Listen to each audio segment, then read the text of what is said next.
All right, so those are your games for this week, but we do have a mailbag question. We sure do. You got it pulled up? Got it pulled up. All So right. this is another question from Kimmel, who brought in our question last time. He said thanks for answering his questions, and then made sure to let him know if he had any more to shoot him off to us. So we got this early this morning. He asks, in the offseason, the Bengals spent a lot of money on their defense and with some new players. On the surface, it looks like this could result in the Bengals trending up from last year. Do you agree? And as a Browns fan, is Mike worried at all about the Bengals? No and no. So I think the Bengals are trending up, but it's less to do with their offseason acquisitions and more with the fact that they do have Burrow, that he's a good quarterback, that he's got offensive weapons going for him. The defense, I didn't really see so much as what they were really building on in the offseason. They got, Henderson, the guy from the Saints? Yeah, so this offseason they signed Riley Reef from the Vikings to help their offensive line, but Reef had his best year ever with the Vikings, and he's aging, and it was a average to above average year. And I don't even think they're playing him at the left tackle. They might be playing him at the right tackle spot, which is not his normal position. They brought in Trey Hendrickson, who is good, but I think he was overrated because he was playing on a very good defensive line with the Saints. Chidobe Awuzie, he's an all right cornerback.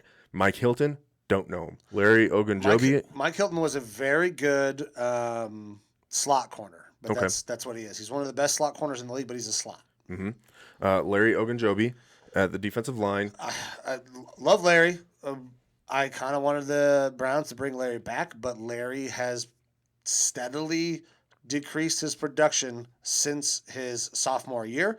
So, I mean, it's a decent pickup, but does that worry me? Fuck no. Yeah. Eli Apple, again, That's a big draft grade, high pick that never lived up to the billing. He's an Ohio State guy. I rooted for him, but he had issues off the field. He had issues with management, and now is on his third team. Mm-hmm.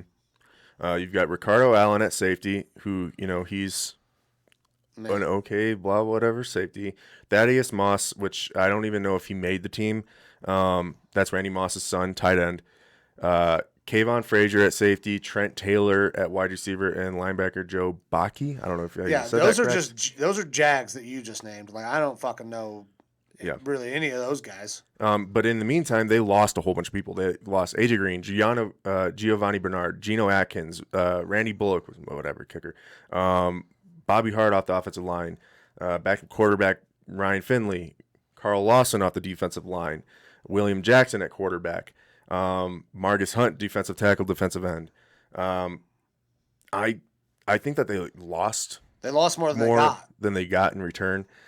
So I think they're going to be trending in the right direction.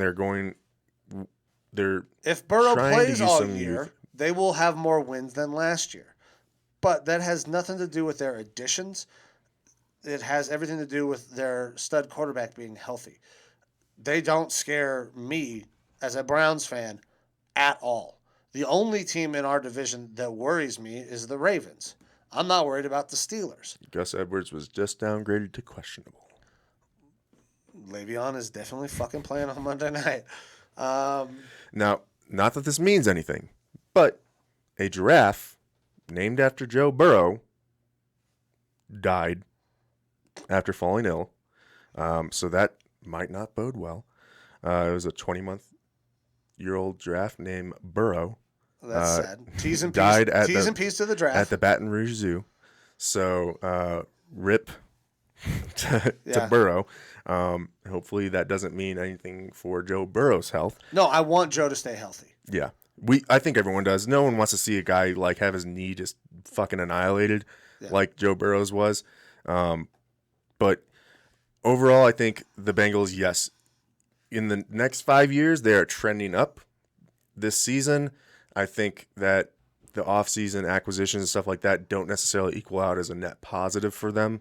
But they're going to just continue to try to build through youth, and we'll see what happens. Like I said, I see them losing to the Vikings this weekend at home.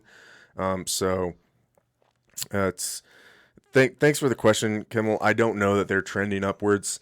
We'll see if we're wrong, and we'll eat crow if we are. I think that their offense could be very good as long as the offensive line somehow holds up and Burrow doesn't get hurt. But the defense, I'm not really seeing a whole lot of upgrade from them. Yeah, I don't see hardly any upgrade on their defensive side. The offense, as long as Joe Burrow's healthy, is going to be good. They have dynamic weapons out at the receiver spot without Jamar Chase. So, yeah, I mean, they could be decent. They're not a threat to the Browns by any means, though. Yep. So Mike's not worried. I'm not really worried about them this weekend. And that pretty much wraps it up for the show, I believe. Yeah, that takes care of today's show, man. It was good to... We're not doing a start, sit, cut today. No. We're not announcing it today. But we are in the next 24, 48 hours going to put out a start, sit, cut on our socials. We'll make sure to blast that out, everyone. So keep your eyes on the social media for the start, sit, cut. React to that poll. And then our next show, we'll go over that, see who we're adding on to our little dynasty team here. Yeah. Now, we don't know when the next show is. We're still working out the details on that. But you guys will be notified on social when that's going to get ready to come out. Obviously, schedules, they kind of conflict. We have to work other jobs because we don't make enough money doing this or any money doing this. But Yep. And look, I can only work the pole at the strip club so often.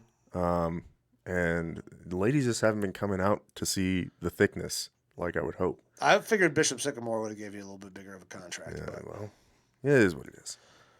I mean, we'll make do. We'll figure it out. We'll let you guys know when that next episode is coming. What happened? Breaking news.